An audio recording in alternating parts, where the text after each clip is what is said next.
I switched from dealing with a lot of problems at work to working at a candy store with Ben. It was a big change, but I liked it. Before, I was always busy fixing things at my job, but now I was surrounded by sweet treats. Ben's family owned the store, and soon I was helping with the money stuff. Our shop was doing well, and one Monday Ben greeted me with a smile. Even though there was some tension, his smile made me happy. I mentioned that our sales were up because people loved the new chocolate we had. But Ben seemed a bit bothered. He joked about his mom still thinking he's the best at running the candy store. Then his mom Linda came in. She praised Ben but made a little jab at me. I tried to stay calm and just said good morning. Linda hinted that I should leave the business stuff to the experts and focus on helping Ben with the real work. Before things could get too tense, Ben defended me and said we were doing great because she's good at business.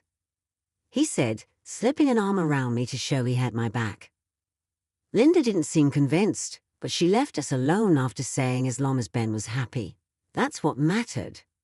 Ben apologized quietly for his mom's behavior. I tried to brush it off, saying it didn't bother me. We focused on running the shop together. Sugar Haven wasn't just a candy store anymore. It was our special place. But then things started to go wrong. Deliveries came more often, but they weren't candy.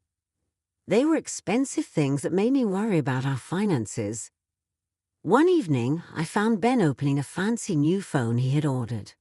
I asked him if it was really necessary, considering other things we needed for the shop, but he shrugged it off, saying we deserved nice things too.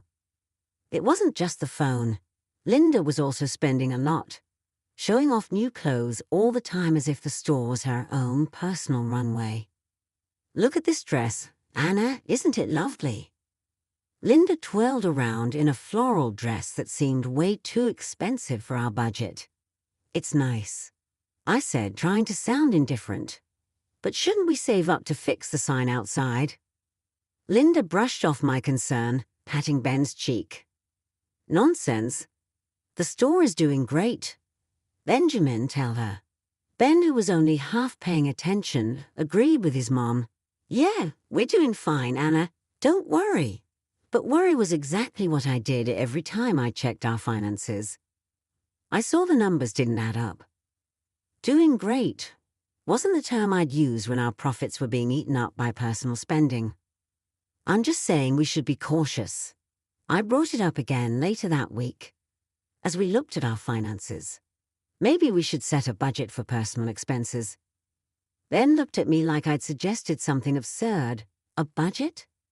Come on, Anna, we're not that bad. And it's not like you to be stingy. That word stung. I wasn't being stingy. I was being sensible. It's not about being stingy, Ben. It's about being smart. We have to think about the future of Sugar Haven. He didn't seem to hear me, already scrolling through a website for another purchase. You worry too much, he said, half distracted. It'll all work out. Things took a turn when Linda decided to bring in extra help. It was a Tuesday, our inventory day, and I was knee-deep in organizing candy jars when she walked in with a girl who couldn't have been older than 20. Anna, this is Tessa, Linda announced proudly. Tessa, dear, this is Anna, my son's assistant. I straightened up, wiping my hands on my apron. Nice to meet you, Tessa, but I'm actually the co-manager here. Tessa smiled, but it didn't quite reach her eyes. I've heard a lot about you. I'm really excited to be part of the team. I glanced at Linda, whose smug look told me she hadn't consulted Ben about this new hire. What exactly will Tessa be assisting with? I asked, trying to keep my tone friendly. Oh, she's going to help out with the business side of things. You can only do so much after all, Linda said, dismissing my concerns with a glance at my inventory list. I nodded, still confused. All right, well, we have a system here, so I'll have to bring her up to speed. It didn't take long for me to realize that Tessa's idea of helping out involved more hovering than actual work. And when I saw the salary Linda had set for her, I was shocked. Ben, can we talk? I cornered him later that day in the office. "Sure, what's up?" he asked, not looking up from his computer. "It's about Tessa, her salary. It's more than what we can afford for the role she's in." Ben finally looked up, his brow furrowing. "Mom said it was fine. She thinks Tessa is going to bring a lot to the table." I sighed, feeling like I was talking to a wall, but we agreed to discuss new hires together, especially when it comes to how much we're paying them.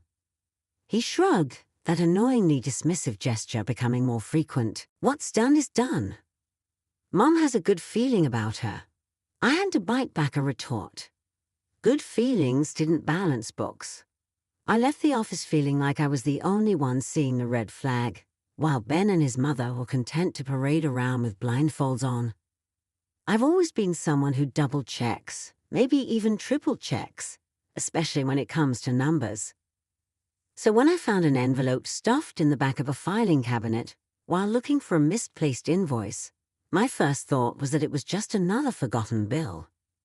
But as I went through the papers, my heart started racing, not from excitement, but from cold dread. It was a loan document with Sugar Haven listed as collateral, and the amount was far more than reasonable for our small shop.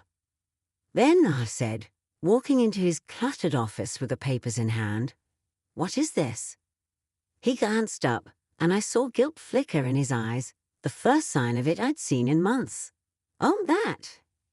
It's nothing, just a small loan I took out to cover, store improvements." "Store improvements?" I echoed incredulously. This amount could renovate the store 5 times over. "What did you really use it for?" There was a pause, and I could tell he was choosing his words carefully. "Okay, look," he started. "I might have used some of it for the house, the one I've been working on for us. I repeated sharply, disbelief in my voice, "All for your gadgets, and whatever else you've been blowing money on." He stood up, his chair scraping back, a sound that grated on my patience. "It's not like that, Anna. You don't understand. This is all going to pay off in the end." "No, Ben. Taking out a loan against the store without telling me. That's what I don't understand. How could you be so reckless?" Before he could answer, Linda bustled in, her nose wrinkling as she saw the papers in my hand. "What's all this about?" she demanded. Ben tried to explain, but I cut him off, thrusting the loan papers at her. "Did you know about this?" She barely glanced at the documents before waving them off. "Of course I did. Ben's just doing what's necessary for our future. And who are you to question him? You're just the help after all." The word stung, but it also ignited something inside me. "Just the help?" I said, my voice low but firm. "I've been keeping the store afloat while you two have been treating it like your personal bank account. What's ungrateful is not recognizing the hard work someone's been putting into this business. What's foolish is risking everything for a house that we don't even need." I waited for them to say something to defend themselves, but all they did was stare at me. Caught in the act.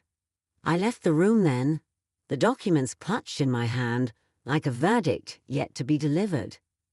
The kitchen table was never meant for business meetings, but that day it was surrounded by solemn faces, as if we were about to discuss matters of state instead of the confectionery. Ben cleared his throat, his eyes not quite meeting mine. "We need to talk about the store's future." I sat down, folding my hands on the table. "We already did that when I found the loan documents," I said firmly. Linda huffed from across the table, her arms crossed. "We need to be realistic, Anna. The store isn't pulling in enough to cover the debts. We have to find money somewhere." There it was, the "we" that really meant me. I kept my voice steady. "What do you suggest?" Her eyes gleamed, filled with a cold calculation. "You have that inheritance from your parents. It could cover the debts and get the store back on its feet." I felt like I was listening to a stranger, not the woman whose son I had married. "You want me to use my parents' money, the money they left for me for my future?" Ben finally spoke up. "It's not like you're doing anything else with it." That money was meant for me, for my security, I said, disbelief clear in my voice. And what about our security? Linda shot back. You're part of this family now, aren't you? I looked between them, my heart sinking. I am, but it seems you only remember that when you need something from me. Ben shifted uncomfortably. It's not like that, but we're drowning here. So you expect me to just hand over my future, just like that? I asked. Linda leaned forward. If you care about this family, yes. I thought of the sacrifices I had made for the store, the long hours, the sleepless nights. If I do this, if I invest my inheritance, I want 1/3 of the store. I want to be an official co-owner. The room fell silent. Then Linda laughed, a harsh sound that bounced off the walls. You, a co-owner? Don't be ridiculous. You're not business material. I stood up, my chair scraping loudly against the floor. Then you find another way to cover your debts, because my inheritance is not your emergency fund. Ben's face was unreadable, but Linda was red with anger. You let this family business go under? I've tried to save it, I said, my voice quiet but firm. But I won't set myself on fire to keep you warm. I wasn't one for late-night visits to the shop, but something in my gut told me to go to Sugar Haven that evening. The place was dark, as expected, but the faint glow of a light from the back office wasn't. I pushed the door open, the familiar tinkle of the bell sounding almost ominous in the silence. The sweet scent of confectionery, which usually comforted me, now felt heavy, loaded with the scent of betrayal. As I walked towards the back, the murmurs from the office grew clearer, and then I saw them through the partly open door, Ben with his arms around the new assistant Tessa, who giggled at something he whispered in her ear. I pushed the door open fully, and they sprang apart, their expressions turning from shock to guilt within seconds. Anna then stammered, straightening his shirt. What are you?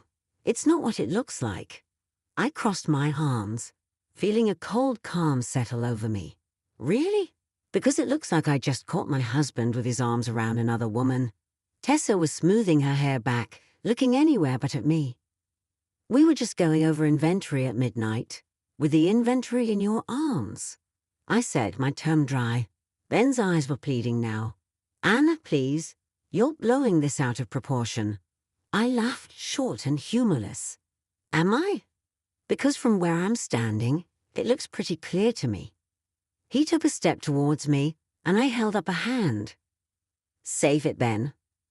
I don't know what's worse, the cheating or the pathetic lies.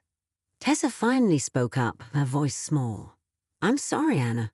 I didn't mean for any of this to happen. I looked at her, really looked at her, young, naive, and caught in the web of a man who couldn't take responsibility for his actions. You should be, and you should also be looking for another job. Ben's protest was immediate. You can't fire her for this. I turned to him, my resolve steely. I can, and I will, and I'll be looking for a good lawyer in the morning. His face paled. Anna, please. Let's talk about this. There's nothing to talk about, I said, cutting him off. You've made your choices. Now you get to live with them. I didn't wait for his response. I walked out of there with my head held high, the sound of Ben calling after me fading into the background. The morning after I caught Ben was bright, a stark contrast to the mood in our home. I'd spent the night at my own place, the one I kept as a rental property. As I sat at the kitchen table, my phone buzzed with a message from Ben. I considered not even reading it, but curiosity got the better of me. It was a photo of a bank letter addressed to Ben, with the words "Final Notice, Immediate Repayment Required" standing out beneath it. He typed a message. We need to talk. This is serious. I typed back a simple, on my way, and got ready to face the music. When I arrived at the confectionery, Ben and Linda were already there, pacing like caged animals. Linda spotted me first, and her expression soured. Decided to show up, did you? She snapped as I walked in. I nodded, holding her gaze. You wanted to talk? Ben held out the letter to me. The bank's coming down hard. We could lose everything. I scanned the letter, the numbers not surprising me but still making my stomach turn. So what's your plan? Linda's plan was apparently to glare daggers at me. We wouldn't be in this mess if you just helped us when we asked. Ignoring her, I addressed Ben. What are you going to do? He ran a hand through his hair, looking defeated. I thought you could pay it off with your inheritance. My laugh was bitter. And I told you, I'm not doing that without a stake in the business. Linda stepped forward. You're being unreasonable, Anna. This is a family business. I met her challenge with a calm I didn't feel. And where was this family when your son was spending money we don't have on hiring his friends for fun? Ben started to say something but stopped, his eyes dropping to the floor. You don't get to play the family card only when it suits you, I continued. We'll figure something else out. Ben muttered. You'll have to. I agreed. Then Linda did something unexpected. She smiled, but it wasn't pleasant. Fine, but if you're not going to help, then you're out. We'll manage without you. You're fired. I stared at her, letting the silence stretch out before I matched her smile with my own. Okay. Their surprise was almost comical, just like that.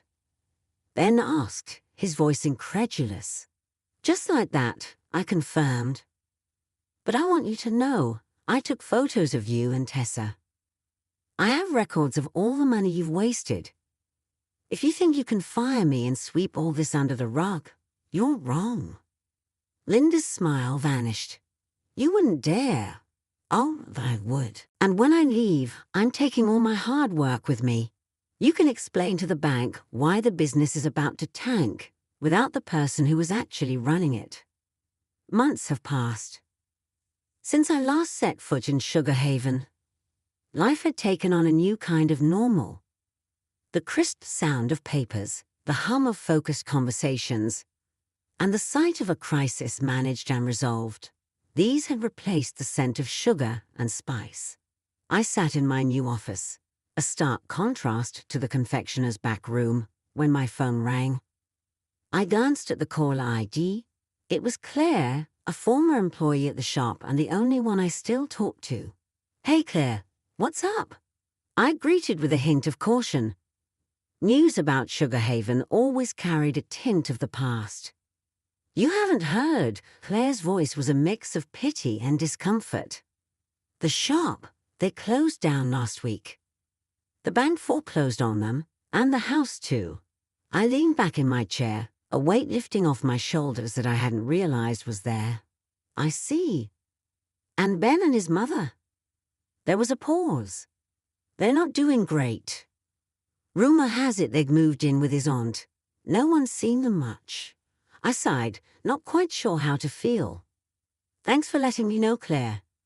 She hesitated before adding, Anna, everyone knows you were the heart of that place. It was never the same after you left. A small, sad smile touched my lips. I appreciate you saying that. How about you? Found a new job yet? Yeah, I'm working at a bakery downtown. It's not Sugar Haven, but it's a start. That's great to hear. You always had a talent for baking. I'm sure you'll do well there. We chatted for a few more minutes before saying goodbye. I hung up and looked out the window at the bustling street below. There was a knock at my door, and my assistant peeked in. Your 3 o'clock is here. Thanks. Send them in? I responded, shaking off the remnants of nostalgia. The clients came in, a husband and wife team, looking worried about their own business. I stood to greet them, ready to dive into another challenge. We've heard great things about you, Anna, the wife said as we sat down. They say you're the best crisis manager in town. I smiled, the title sitting comfortably with me. I'll do my best to live up to that reputation. Now tell me about your business, and let's see how we can turn things around. As they spoke, I listened, already forming strategies in my mind. This was my world now. where every problem had a solution and every crisis was an opportunity. The meeting stretched on, the client's initial anxiety giving way to hopeful smiles as we discussed possibilities.